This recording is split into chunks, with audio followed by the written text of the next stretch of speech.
Hello YouTube!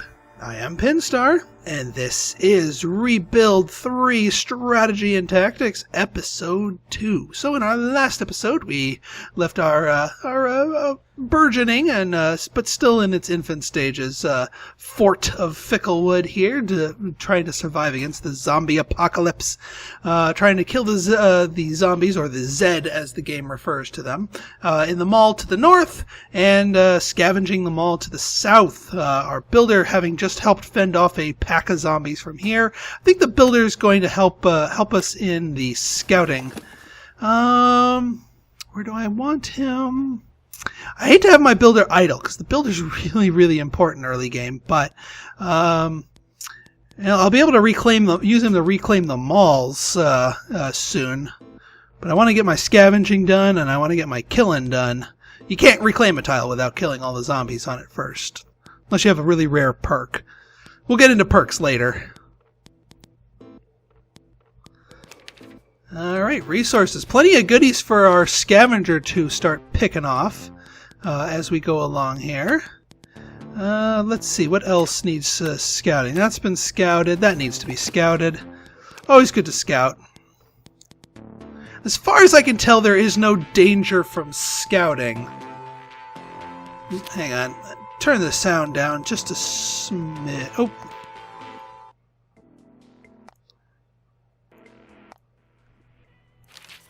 There we go. Sorry about that, folks. Alright, so let's speed things up while we wait for missions to complete. Alright, nothing special there. Is that supposed to be a GameStop? Game store, yep. Oop, and the zombies are massing at the same tile again. Well, luckily our soldier's going to be done soon, and they don't attack the same day of. So we're okay for the moment. I'll have him scout over here. All right, zombies are dead from the northern mall up here. I still want to scavenge from it before I reclaim it, but we can put our soldier, who's now level 2, on guard duty. Now he's proper. He can do it properly. As far as our leader, you know, I'm going to pair him up, help him scavenge that mall a little bit faster, because he does have some scavenging chops to him. Yeah, you just keep scouting. As soon as our scavengers are done, he's reclaiming that mall. Oh, crap. Okay, well, now, first #1 game tip I have for you here, and this will save your bacon. By knowing this is, well, two of them. One, defenders can reach one tile away. So if I put him here, he's going to guard from this tile and this tile. But how many zombies are on this tile? It's not going to tell me, is it? Poop. Well, secondly, oop. The survivor arrives. We were roasting some coyote meat in the fire. We heard someone knocking on our fort. Turns out a passing survivor smelled our dinner and wanted to know if we'd share. Invite him to stay. We can bring him in for free if we have 50% happiness or higher. We do, so come on in. He introduced him as Zed Jackson. That's an unfortunate name in this universe. Sounds like he's not a bad soldier. Ooh, a free soldier. Beautiful. Oh man, they are starting early. All right, builder. Ah, oh, dang it, zombies came up here. Well, we'll have him take that out. And you start scavenging that mall. And I think everyone else is gonna be on guard duty. Because now the one thing to note is that zombie masses will attack in the order that they spawn. So these guys are not going to come after our walls until this guy does. And I think this guy spawns second and he third. So keep that in mind, because sometimes you can leave parts of your fort undefended by banking on the fact that Gustav's here. Can you believe people are still trying to make money these days? Funny little trader named Gustav has parked his heavily armored caravan at the big farm just out of our walls and has been calling us on a bullhorn. Come over to experience his amazing deals. Maybe we should send someone over to trade with him. He looks like he has some ramen noodles. It's been so long since I had any. I miss the sweet, sweet taste of MSG. Yes, we do want to trade because he can have some. He can have some items. You do need leadership skill for that. Actually, you know what? I'm gonna have our leader, our primary leader, sit there on defense. I'm gonna have our leader, our one guy with the leadership skill, go on there. Oop, and there goes mob number 1. Glad I left him behind to defend. 3% danger. We are good. The Zed aren't smart and they don't run from danger. Even when you make a convenient head-sized hole in your wall, complete with guillotine attachment, they keep coming and dying until there are none left. Alright, I'm going to slow things down since we got a lot of Zed around our fort right now. There we go. Boy, this must be one nasty mob if it's still orange danger level despite having 2... There, that'll bring the danger down. Sheesh. Alright, let's see what Gustav has for us. Ooh, a crowbar, a science book, whip, materials. I like it. I like it a lot. Now, these don't come for free. There's a 65% markup in their value, but we need this stuff. We need defenses, and heck, a science book. That's good right there. Now, we are currently losing... How much food are we losing? 3 per day. So I can't really trade away our food quite so aggressively. So since we don't have any guns, I can trade away some ammunition. See, you don't ever want to go dry with ammo. We'll trade away a little medicine. And say 1 material. That'll do it. All right, but we got our toys now. Now we got some goodies. Now Nathan Danger here, the crowbar, +1 defense, +2 scavenging. So we actually want to give that to you, Pete White. Oh wait, that's an item, and we want you to have your 2 science books. How do we get 2 science books? I only bought 1 science book. Huh. Maybe someone had it with them. Well, those aren't too terribly useful to us right now, but whatever. Jeb Rogers. Oh, no, you have that. Zed Jackson, have a crowbar. And have a whip. There we go. Now that beefed his levels up, so he's a more effective fighter. Alright, you kill the zombies. Start reclaiming that beast, please. We need to start expanding our fort. You, on the other hand, you keep exploring. I want to keep pushing the map back. See what I think I want to go in this direction here. But the only way to know if the good stuff's down this way is to keep exploring. Alright. Now, you could go proactive and have your soldiers attack these guys, but the danger level is artificially raised when they have the mob icon. So it's actually a little bit better to wait for them to come attack your walls. Unless you have overwhelming strength.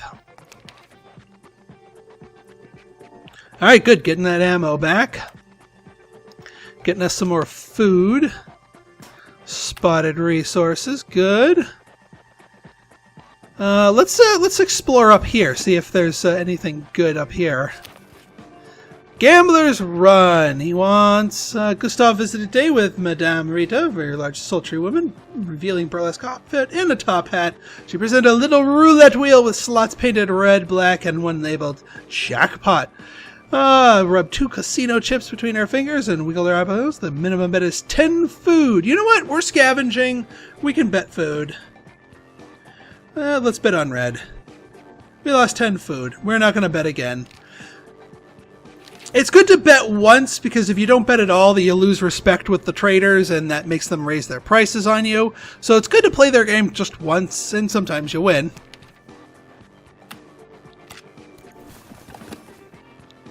And we'll be bringing in more food with our scavenger.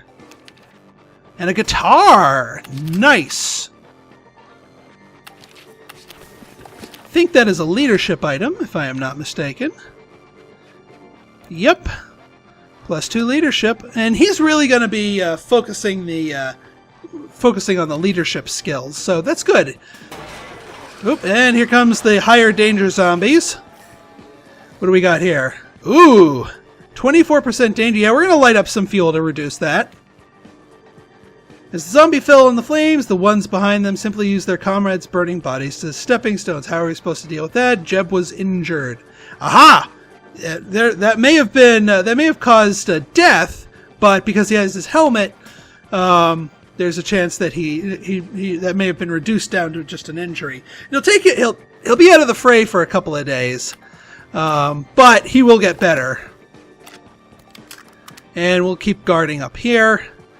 Mega Mall has been... Actually, you know what? You start reclaiming that, and then when the builder's done down here, then the builder will take over. Alright, food. Food and... yeah, we can go get food. Where was some food? I know we had some stuff that I purposely didn't... Aha! This schoolhouse is ripe for the picking. And more zombies. Yeah. Starting off with level 1 characters on challenging is no easy feat. Oh, and here comes the Zed.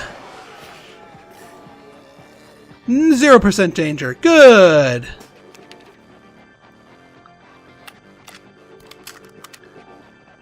Now, he's not going to be able to lend his strength to combat.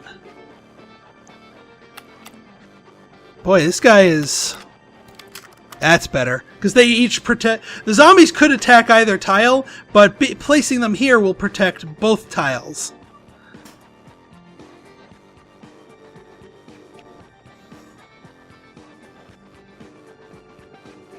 Hi, Gustav. I'm sick of everyone coming to me when there's a new gun or tool to be handed out. Should we define a fort-wide policy for this? The problem is, who gets the good stuff? We want to manually equip items.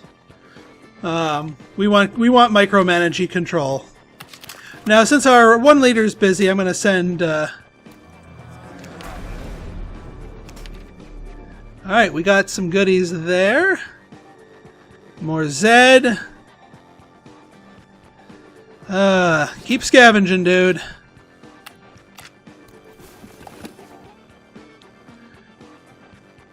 Boy, even with this guy guarding these two tiles as well, it's still an orange danger level. Something about this graveyard. They come in big numbers. Ooh, a chainsaw. That'll help. That will help. I like chainsaws. You know, we're gonna trade away one of our science books. We don't need 2 of them. I'm gonna keep one of them. We have a little excess medicine from our scavenging, and we'll trade away 1 bullet. There we go. All right, let's see what that does for us. The chainsaw. +2 defense, +1 building. Sure. Since I'm using him as defense right now. Still orange data at 29%. There's some rough zombies there. After this mob clears itself, I'm going to need to send some soldiers to clear out this graveyard, or they're just going to keep popping up there. Because just because you fight off a mob of them doesn't mean you kill all the zombies that are from the original tile. No, some of them stick behind and gather again and attack you again. Oh, I'm still paused. Derp. Alright, alright. Jeez. Relentless, this is why it's challenging. Luckily we know that this zombie right here, is going to be the next to attack. Alright, we'll stack up our guys. That finally brought the danger level down to yellow. Still, that's pretty gnarly. Materials. And we got the mall. So the mall is now ours. Now, I could replace him like that, but I actually have an idea. Since we continue to hemorrhage food here, and we can't scavenge forever, we want to turn this into a gigantic farm. That luckily it should let us. Yes. Huge farm, 3 food every day. Boom. So we're going to make this mall, which is actually useless, and turn it into something useful. Now, it did take 8 of our building materials, but still. Oh, now here's the problem, though. This thing now can attack here or the mall, and we're not guarding that. Crash. We just spotted a transport helicopter flying above Ficklewood's skyline, like some sort of camo-colored angel coming to lift us out of this nightmare, and then it sputtered, spiraled, and came crashing down to Earth, just like all of our dreams. It demolished the farm it landed on, but there might be something to salvage from the crash site, maybe even survivors, and definitely zombies attracted by the noise. Not sure if we should send a scavenger, a leader, or a soldier, or all 3. Probably my scavenger. We will salvage that crash. See if we can't get something good out of the deal. Hopefully he builds this pretty quickly. Luckily, again, this one is going to be the first to go, and if they bide their time, that keeps these 2 quiet for now. So hopefully he can finish his farm by the time that happens, so I can position guys here. But yeah, we definitely need to... There's that other mall. Good. You know, I could have him start turning this other mall into that. You know what? No, here's what we're going to do. We're going to have our leader do it, because our leader's actually going to build skills doing this. You help with the defense. Yeah, our food is dropping. Hopefully we get something to eat out of this deal. We do not want to starve to death. Check if it's a zombie. Search the area. Took the better part of an hour to dig through the wreckage. Useless buried junk on a med kit. Unfortunately, it looked like the survivor died while I was run. He probably would have used that med kit. Sorry, survivor. Let's see what the med kit does. I think I know. I think it's engineering, but I could be...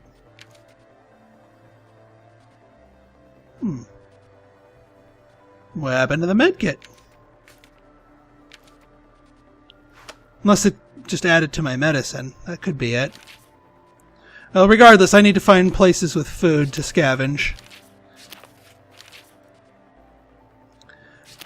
Food. You've got materials. I need food.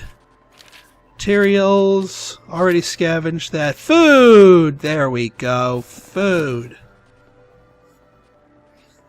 Once we get these 2 malls converted to gigantic farms, we'll be fine. Food-wise, anyway. Help him for 2 food. This is risky. They can sometimes rob you.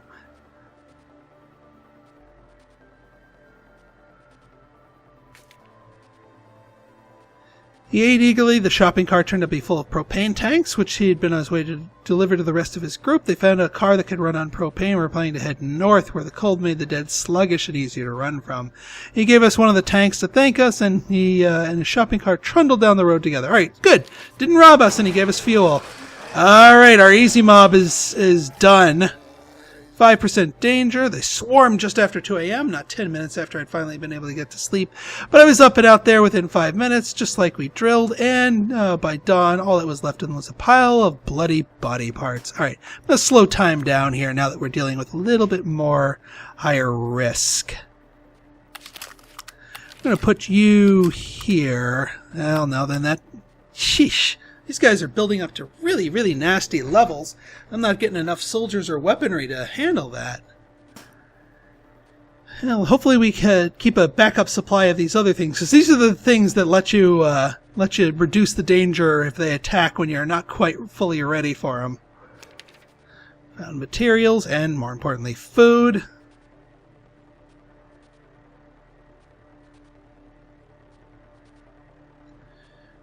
Yeah, if we can get one of these schools reclaimed, we can start training our guys in being soldiers. But yeah, we could use some weapons. That's the other nice thing. If we start producing a big excess of food, when Gustav shows up again, we can use food as a free trading material, essentially, to get all kinds of goodies. We just need to survive. Kind of the name of the game. All right, we're almost done converting this. Almost done. Found food. All right, where else can we scavenge from? I'm okay going after. Oh, actually, yeah, you're got some good stuff down there in that schoolhouse.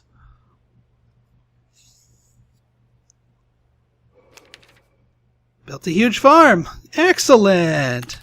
Let's, I hate to say spread out our defenders, but, well, actually, this guy's going to be the next one to attack. So actually, we want all these guys on here. It's okay that this guy's red. We want to minimize this one. Still 37% danger to the fort. That's crazy.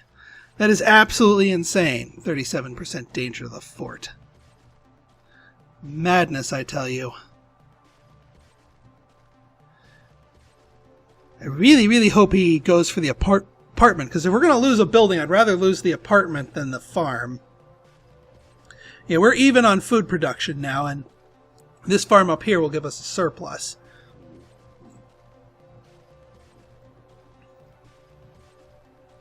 You can also have scavengers work fields to produce them, but right now our scavenger's pulling in a lot more than he would just sitting on a farm field. That's later in the game when you have some excess survivors. Here we need every person we can get. We're also we're burning through our building materials.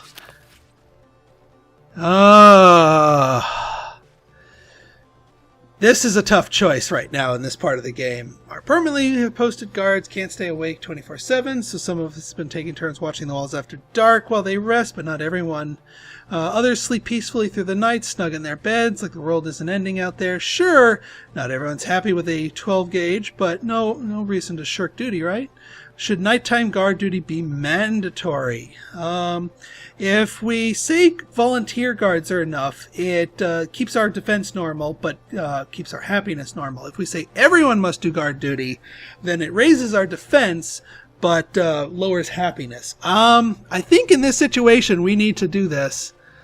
I spent the afternoon organizing a timetable for guard duty that gives everyone 3 shifts a week with a maximum of 4 hours per watch based on the traditional 2-section dog watch of the British Royal Navy adjusted to account for conflicting daytime duties. I think everyone will agree my schedule is fair and balanced and quite the thing of beauty. People are going to complain, especially those with no real skill at defense, but we have more secure than the eyes on watch. We can change the policy later. Yeah, we can change this later. Right now, we need higher defenses. We need our guys to have higher defenses. Because, yeah, 38, they're just growing in strength. I think it'll take a tick for it to take effect. But yeah. So, are we going to survive to episode 3? Or rather, are we going to survive in episode 3? Will we be able to handle these 2 nasty mobs of zombies who want to bust in and presumably eat our brains? We'll find out in the next episode. So if you like this episode and you want to see more like it, go ahead and hit that like button, hit that subscribe button, and leave me a comment. Good, bad, or indifferent. Your feedback is always welcome. So until next time, this has been Pinstar signing out. See ya.